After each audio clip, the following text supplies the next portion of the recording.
జరుగుతుంది. రెండో అంశం వచ్చేసి వరికి ప్రత్యామ్నాయ పంటల మీద అవగాహన కల్పించడం జరిగింది. ఎందుకోసం అంటే వరి తర్వాత వరి వేయడం ద్వారా వరిలో కలుపు మొక్కలు, చీడపీడలన్నీ కూడా ఎక్కువ అవుతున్నాయి. వీటి పెట్టుబడి ఖర్చులన్నీ రైతులకు పెరుగుతున్నాయనే ఉద్దేశంతో మనకు ప్రత్యామ్నాయ పంటలైనటువంటి పప్పు దినుసులు అయినటువంటి మినుము, పెసర, కంది, అదేవిధంగా పొద్దుతిరుగుడు, నువ్వులు వంటి ఆరుతడి పంటలను వేయాలని రైతులకు సూచించడం జరిగింది.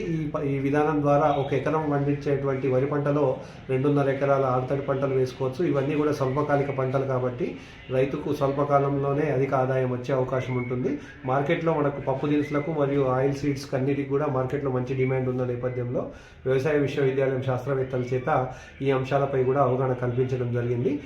చివరి అంశం వచ్చేసి ఆధునిక సాంకేతిక పరిజ్ఞానాన్ని ఉపయోగించి డ్రోన్ల ద్వారా పంటలపై పురుగు మందులు, కలుపు